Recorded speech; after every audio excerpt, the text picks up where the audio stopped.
Buen día a todos, comenzando este programa Pensamiento Crítico a través de Radio de Base y en duplex con FM Oriente y a través de las redes informativas Red de Base y Red Surcos, llegando a 142 radios de todo el país.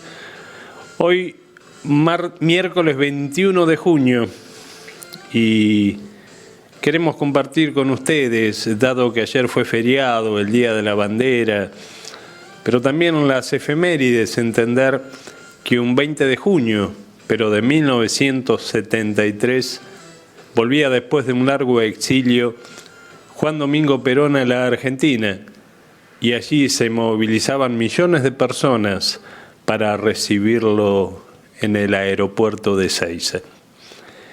Y compartir quiero con ustedes algo que fue escrito con mucho sentimiento y que a los que somos de aquella época nos trae tantos recuerdos.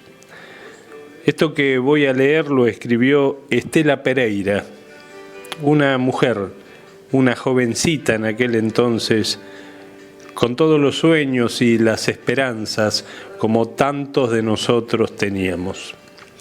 Dice así: a los 15 años se está llena de sueños de todo tipo, de amor, de socialismo, de compañeros y de esperanza. En esos tiempos ella se emocionaba con canciones como Quédate en mí, de Daniel Toro, encarnada en un par de ojos negros brillantes y una voz maravillosa que le cantaba con la mirada fija en esa aprendiz de mujer, con las hormonas revueltas y mezcladas, con un romanticismo bastante ingenuo y típico de la época. A los 15 de ese entonces, no todas las chicas bailaban. Tú eras esa chica enamorada de aquel que nunca te miró. Había otras que se cargaban al hombro una serie de proyectos de vida colectiva que, cual zanahoria, movían sus pies y sus manos hacia el trabajo barrial desinteresado, sin dádivas del Estado para administrar como es ahora. La militancia barrial era esfuerzo puro, zanjas para cloacas inexistentes, vacunaciones casa por casa de puro comedidos, centros recreativos para alfabetizar y organizar a los niños para un cuadrito de fútbol y sacarlos de la calle aprovechando los innumerables potreros. Y de casas peronistas. La mayoría de esas chicas salían peronistas, como sus padres, que habían mamado proscripciones, cesantías por su signo político, persecuciones de todo tipo durante décadas. Casi era la consecuencia lógica de todo eso. Y aunque ella había nacido un año después del golpe que sacó a Perón del gobierno, estaba convencida de la injusticia de ese golpe y había sufrido en carne propia la desocupación de su padre, la persecución que le había arrancado su puesto de maestro de escuela, las penurias y pobrezas que habían sobrellevado con bastante valor y dignidad. Así fue como a los 13 hizo pie en la primera unidad básica del barrio. Allí era a donde llegaban los magazines de Perón prometiendo la patria socialista que tanta esperanza le daban. Perón era la figura prohibida, el máximo exponente de la proscripción colectiva, el que nunca había podido volver de España, el más ansiado líder de todas las épocas.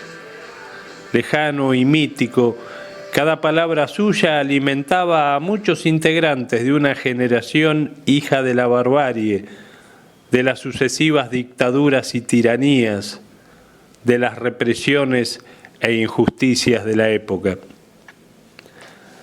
Así fue como ella llegó a ese 20 de junio prometido, con avión incluido, el que traería al hombre más deseado por miles de personas. En una maniobra típica de adolescente, manipuló a su madre de apuro y le arrancó un permiso para ir de viaje en un micro al que solo subirían jóvenes. Nadie salía sin permiso a esa edad. Los padres y madres concedían o no, pero a nadie se le ocurría que con 15 años la vida corría por cuenta propia. Y él, apenas susurrado, sí, de su madre, fue la puerta al primer acto de libertad plena, con 15 años. En medio de un frío intenso, exultante de alegría, se subió al micro lleno de banderas y algarabía, cánticos y euforia. Perón volvía para ellos, sus jóvenes militantes que añoraban su presencia, aunque solo lo conocieran por las pocas fotos de los diarios, las estampitas de la abuela o el relato de sus padres. En el tiempo, esa ausencia tenía más presencia que nadie en la vida del país, pese a que no se lo veía demasiado por la firme prohibición de su existencia. No hay nada que convoque más que lo prohibido, nada. El día amaneció lluvioso y a través de los vidrios del micro se veían los charcos en las calles, mientras algún chaparrón que otro entorpecía la vista y dejaba el paisaje en una suerte de nebulosa gris y húmeda. Bajaron lejos del lugar de la convocatoria, pero ¿qué importaba la distancia para semejante día? A pie recorrieron varios kilómetros, siempre cantando y agitando sus banderas. Qué gran día asomaba para todos ellos, qué gran día. Y llegaron a ese predio lleno de gente, embarrado, húmedo. Al frente, un enorme escenario estaba esperándolos. Faltaba mucho todavía para el acto tan deseado, para verle el rostro por primera vez a la distancia. Así que se la rebuscaron como pudieron para comer y hasta sentarse en el medio del barro y dejar que transcurrieran las horas de la espera. Igual el tiempo se hizo corto. Nunca supo a qué hora comenzó todo, ya ni lo recuerda. Apenas algunas imágenes inolvidables se agolpan en su memoria. En algún momento vio subir a una banda de músicos al escenario y como en una película en cámara rápida se amontonan las imágenes confusas para esa mirada inocente de los 15, más llena de idealismo que de herramientas para el análisis político. Sobrevino una confusión enorme de repente. Gente que corría y se resguardaba. La banda de músicos tirados de panza sobre el escenario. Sonidos en el aire como de látigos girando. Alguien que se tira del palco y es tomado de los pelos. Unas mujeres con pinta de collas y ponchos rojos salteños que levantan sus ponchos y apuntan sus escondidos fusiles contra el palco.